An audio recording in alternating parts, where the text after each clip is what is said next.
Bom dia! Hoje nós vamos dar início ao módulo 2 da disciplina de português, página de 8 a 15. Aqui na página 8, pequenas, grandes histórias. A gente vai ler, analisar e produzir microcontos, refletir sobre os tempos verbais, ok? Aqui nós temos uma imagem. Gulliver, prisioneiro com as mãos, os pés e o cabelo amarrados pelos liliputianos durante sua viagem. Essa imagem foi retirada de uma obra literária, As Viagens de Gulliver. Aqui, vocês estão olhando o que está acontecendo com esse personagem? Ele está sendo prisioneiro? Isso, muito bem. Né? Aqui em comparação com os outros personagens, ele é um gigante, né? E ele foi capturado. Vamos lá para a próxima página agora. Essa aqui.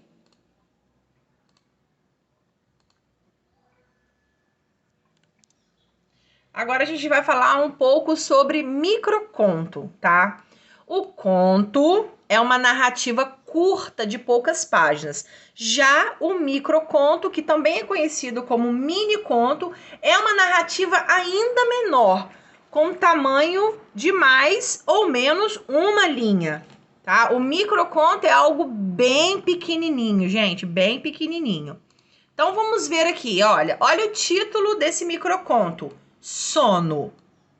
Agora vamos ler o microconto. Os zumbis devem achar que eu sou um deles. Essa frase fala o quê? Porque zumbi geralmente é relacionado a alguém que tá morto, né? Ou também se refere a uma pessoa que tá num sono muito profundo. Ui, fulano parece um zumbi, só vive dormindo ou anda dormindo. Então aqui o autor fez uma sátira, né? Os zumbis devem achar que eu sou um deles, referente ao sono dele. Vamos olhar agora outro microconto. Olha o título: Ideia. Afastou do pensamento aquela ideia, como quem enxota uma mosca pousada sobre o braço. Passou alguns segundos e ela voltou. Olha, aqui o autor já está fazendo uma comparação.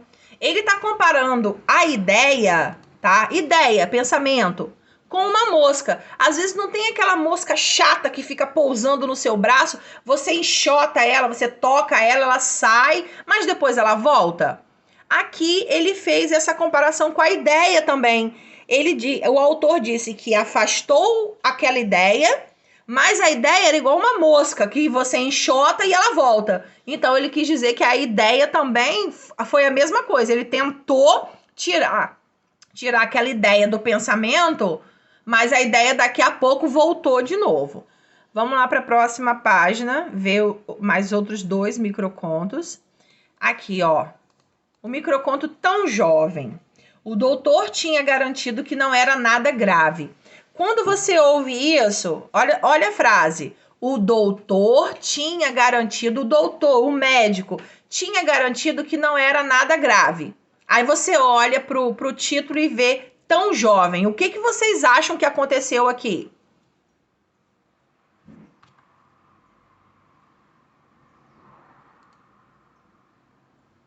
Hã? Ninguém acha nada? Ele morreu. Exatamente, Alana. Aqui dá para entender o quê? Que ele morreu. Primeiro, a gente vê que o médico tinha dito que não era nada grave, não era nada de demais. E aí a gente olha o título Tão Jovem. Então a gente faz a comparação que, poxa, se o médico tinha dito que não era nada demais e lá em cima a gente bota tão jovem, geralmente usa essa expressão uma pessoa que morreu. Ai, fulano morreu, mas ele era tão jovem, né? Então o microconto ele te dá essa ideia. Vamos lá agora para outro: insone. Nunca mais passaria a noite no hospital. Doía-lhe o corpo e pesava o crachá de acompanhante enquanto a esposa, anestesiada, dormia. Né? Aqui tem a ver com sono, né? Aqui a pessoa diz que nunca mais vai passar a noite no hospital, porque naturalmente ele ficou acordado enquanto a esposa dormia, né? Vamos lá. Então, aqui na primeira questão, após a leitura dos microcontos, vamos responder. Letra A. O microconto Sono é uma história de terror? Não. Explique. Pois, apesar de falar de zumbis, o narrador personagem se compara com a figura de um zumbi por estar com sono. Na letra B, identifique a oposição, quer dizer, a coisa contrária, criada no microconto Ideia. A oposição está entre afastar-se de uma ideia e voltar a ela. Na letra C, como o título do microconto Tão Jovem se relaciona com a história? Esclarece que o paciente era muito jovem e por isso não se esperava que ele teria algo grave ou que ele morresse. O que significa o título Insone, sinônimo de sem sono? Como esse título se relaciona com a história? O título indica que enquanto a esposa dormia, a personagem não conseguia dormir. Na 2, parte da história do microconto não está escrita e é preenchida pela imaginação de quem lê. Explore sua criatividade e imagine a história por trás de um conto. Tá ali, sono é a história de quem passa horas acordado sem poder ou conseguir dormir. B, ideia é a história de pensamentos que vão e vêm na cabeça. Letra C, Tão Jovem é a história de notícias inesperadas e desagradáveis. E na letra D, Insônia é a história de quem quer dormir e por algum motivo não pode. Contos e microcontos são textos narrativos com muitos elementos em comum. Complete as informações sobre esse gênero. Então aqui a gente tem narrador, enredo, situação inicial, o conflito, clímax, desfecho. E aqui nós temos as explicações e tal. Letra A, apresenta as personagens, o espaço e o tempo. Então isso é o que? É a situação inicial. B, quem conta toda a história? É o narrador. C, um acontecimento que modifica a situação inicial, é o conflito. D, conjunto de ações presentes na narrativa, é o enredo. E, solução para o conflito, é o desfecho, né, que é o fim da história. F, momento crítico da história que exige solução, é o clímax.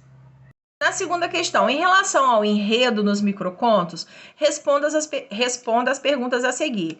Os microcontos apresentam situação inicial? Não, pois a situação inicial é basicamente descritiva e o microconto apresenta uma breve introdução que corresponde ao título e às primeiras palavras. Letra B, os microcontos apresentam conflito e desfecho? Sim, mas em geral são construídos após o fim da leitura, quando o desfecho gera oposição à parte da introdução ou quando faz a parte da introdução ser vista por outro ângulo, de outra forma. Agora aqui na terceira questão, ó, não há uma regra rígida para o tamanho dos microcontos. Conte quantas letras, palavras e frases tem cada microconto e anote no espaço nos quadrinhos. Em geral, o microconto tem em torno de 150 caracteres, tá? Que é a soma das letras, pontos e espaços. Então, tá aqui a quantidade de letras, palavras e frases de cada conto. É só vocês conferirem aí. Agora aqui no Racha na Cuca, qual é o menor microconto que você conhece? Eu tinha feito a pesquisa, o menor é esse aí, ó. Morreu. Aqui não é uma vírgula, gente, aqui é um ponto.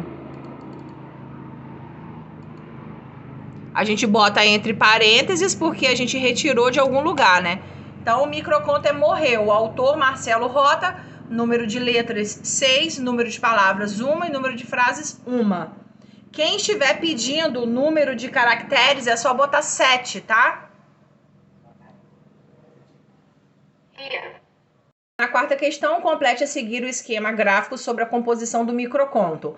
À esquerda, nós temos a composição do conto e à direita, para a gente completar com a composição do microconto. Algumas coisas são iguais, tá? E outras são diferentes, que é onde dá o tom da diferença de um para o outro. Então, nós temos aqui, conto, tem o texto narrativo, microconto também. No conto, o enredo é completo e no microconto ele é focado no conflito. É aquela frase que vai te deixar imaginar sobre o que até o título está falando. Os narradores dos dois são iguais, em primeira ou terceira pessoa. No conto são poucas personagens. No microconto, a personagem é implícita, quer dizer, ela não está clara. O conto usa texto descritivo e o microconto dispensa o uso desse texto, tá? Então tá aí. Quinta questão, marque um X nas afirmativas corretas. Qual das afirmações a seguir melhor define um microconto? O que vocês acham? O que define melhor o microconto? É uma história sem começo ou fim? É uma descrição curta de uma história? É uma narrativa muito curta? Ou é uma história sem fim? O que vocês acham? Uma narrativa muito curta. E aí? Mais alguém? Uma narrativa muito curta. Só tem uma linha, né? É isso aí, é uma narrativa muito curta. E na letra B, o microconto privilegia quais elementos de um enredo? O que é mais importante no microconto? A situação inicial. Nem deixaram eu falar, né? A situação inicial, o clímax, o conflito ou o desfecho. É isso aí mesmo, é o conflito. Então aqui a gente fecha o livrinho de português de hoje.